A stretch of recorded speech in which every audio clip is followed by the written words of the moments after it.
Speak the truth and speak it ever, cost it what it will. He who hides the wrong he does the wrong thing still. After doing that video a couple days ago, I was bombarded with a lot of messages, some of them being very, very critical.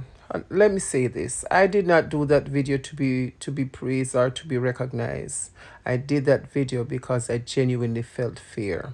I know what it is like, to be told that there is going to be war. I know what it is like to be in a place where you feel helpless. Thank you guys for the response. I have learned a whole lot. For those who think I did the video because I was dishonest, because for political reasons, because I hate someone.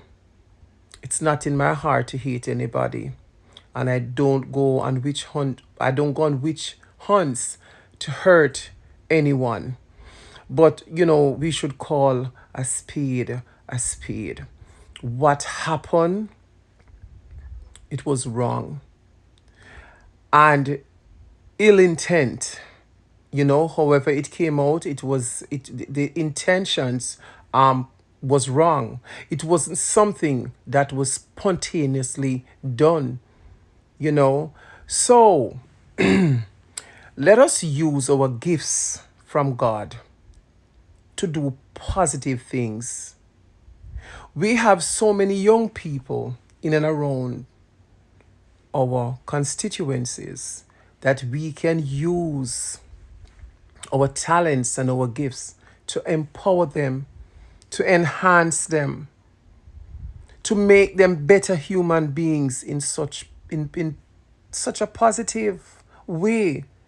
There's so many things that we can grow in Southwest St. Elizabeth other than violence, other than proclaiming war. We are just not going to have that. We are not going to go back there. We are too beautiful. We are too smart. We are too sensible. We can use our talents to do great and mighty things. There are so many churches. There are so many schools. Heart.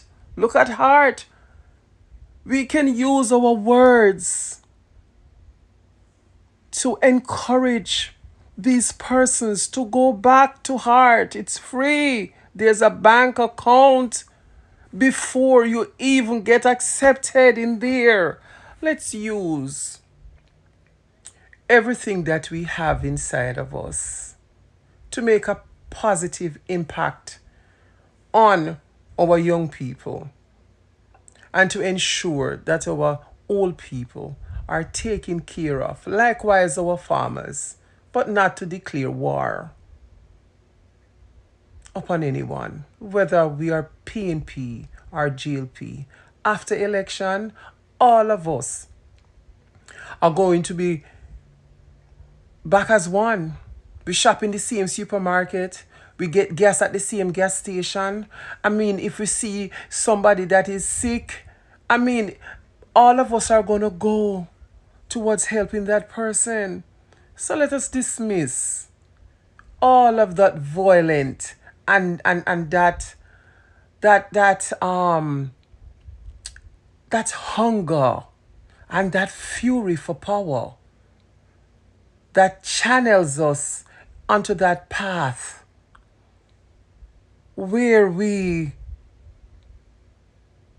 get ahead of ourselves and seek to do things that are not good, that are not pure, that are not encouraging.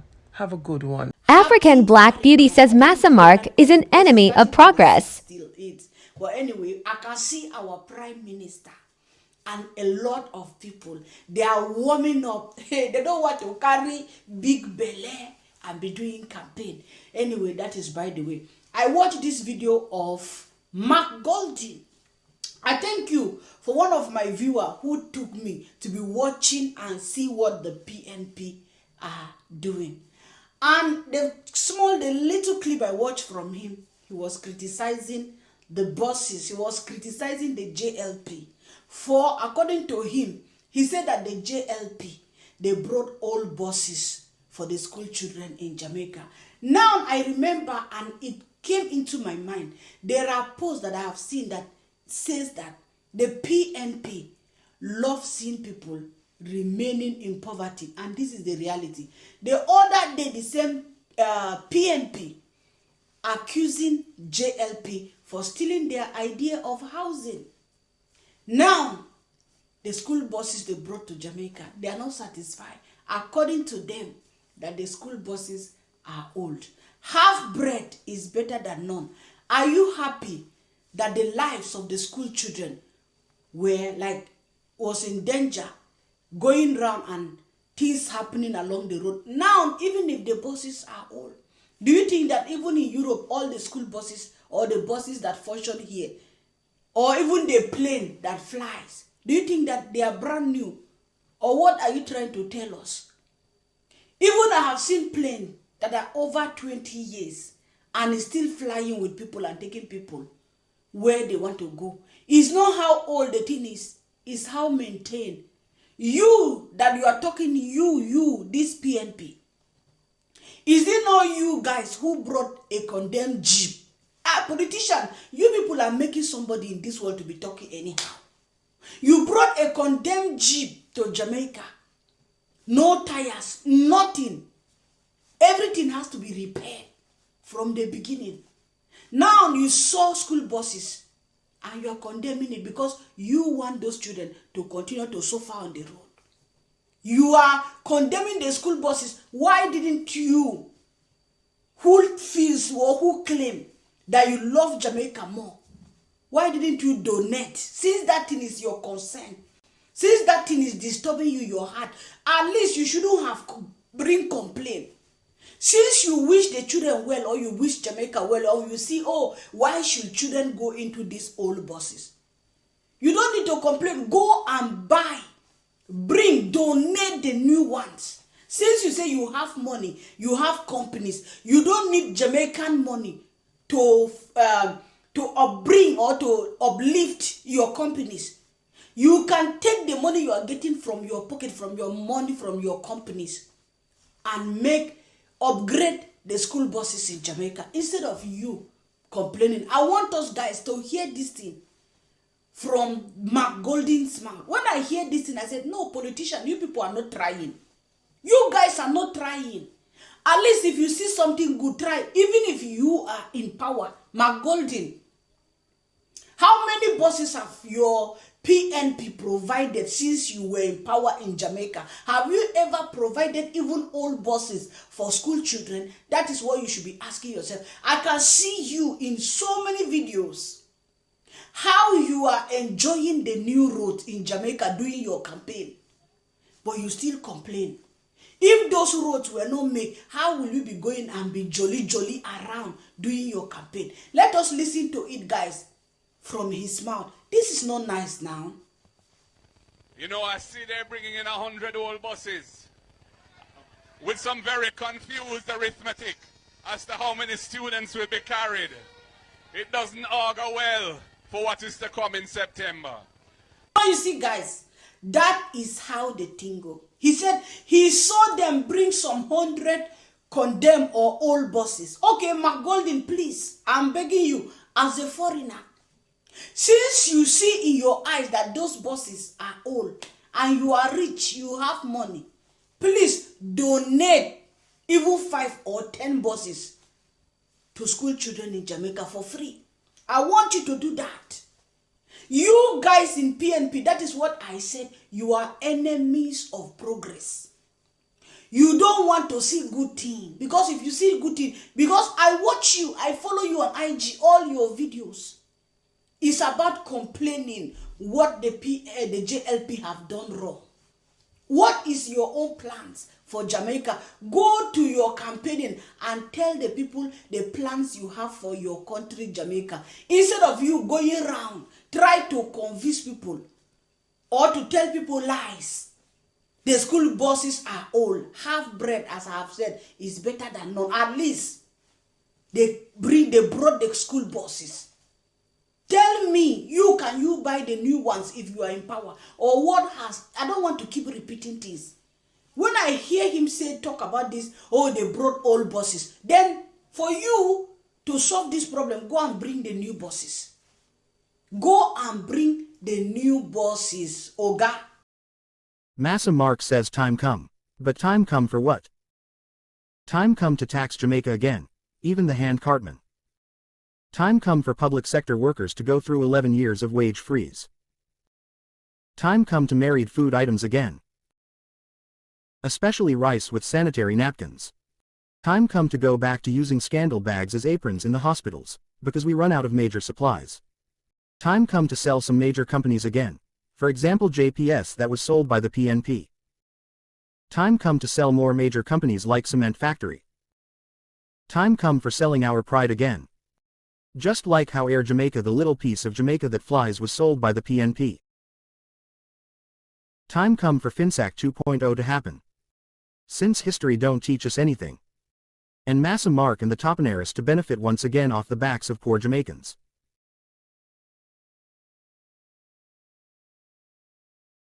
So PNP, is it time come once again for economical disaster? No, we won't let it happen. The JLP will break the curse. This use of your vote for prosperity is that sometimes you use the vote in a way that is not quite rational. Because as I have interacted with many voters, as I've said, I will oftentimes hear, well, if me not get the water,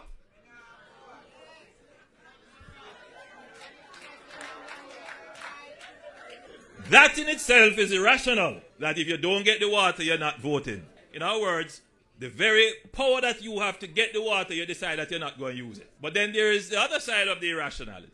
If me don't get the water, me not go vote for you. Now, that may be, on the surface, a rational exercise for the citizen in terms of trying to hold the government to account for the water. But I'm here to tell you that that is very limited in terms of what it can actually deliver for you. And I'll tell you why. Because I'm certain in this audience, there are many persons who have withheld their votes because they got a promise and the water wasn't delivered. And there are many persons who changed their votes because they got a promise that water would be delivered. And up until last year when we broke ground, having either not voted or changed your vote for a promise, you still had no water. So how should the citizen of Masonal or any other district facing this challenge of I want the goods of democracy, how should we use our vote to secure our prosperity through the democratic process? The first thing that the enlightened voter should look for in a government is not the promise of the goodies, the water, we're going to deliver road. Any politician worth his salt can stand up on a stage and speak eloquently and promise you anything. And many of you have fallen for it. Either by saying, boy, I'm sound good, me I go change your vote. Boy, I'm promise me this, or boy, I'm saying I go do that, and you change your vote. And then when it don't happen, you kiss your teeth and say, politics can't do nothing. But you have to know, as electors, looking back at this history, and recognize that you have to use your vote, your authority over the politicians in a different way. You must vote for the politicians, because you can't do without the politicians. There's no way countries run without them. But you must use your vote to support the politicians that demonstrate the wherewithal to deliver. Some politicians come with wishes, and some politicians come with wherewithal. You ever heard that word before?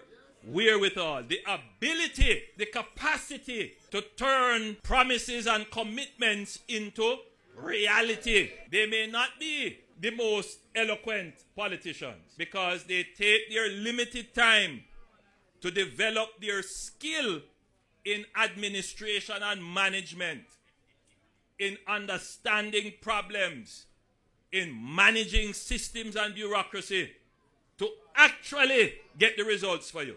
I stand here as a politician not giving you wishes and dreams. I see myself as a leader of this country whose mission it is to deliver the benefits for the people of this country, to create the wherewithal, the ability, the engine to transport the Jamaican people from poverty to prosperity.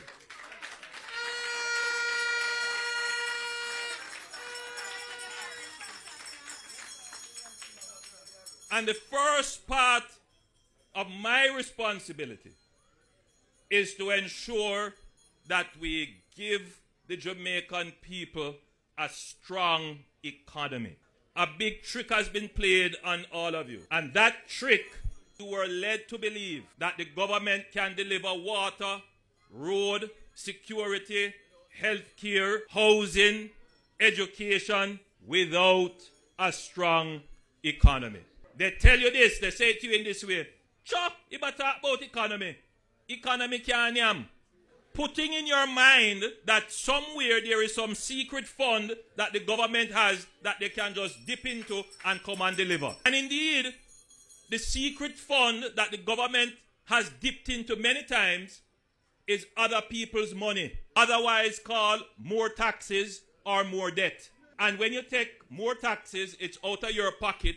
And when you take more debt, they're going to take more taxes from you to pay it back. So you got tricked. And until we break this notion that somehow I can get all the roads fixed and all the water fixed and everything you want and you can get it now without focusing on the economy. Let me tell you something.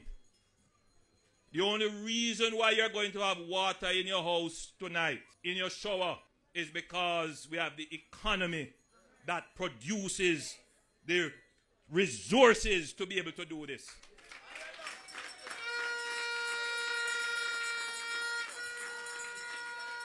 So not only can the economy nyam, the economy can drink,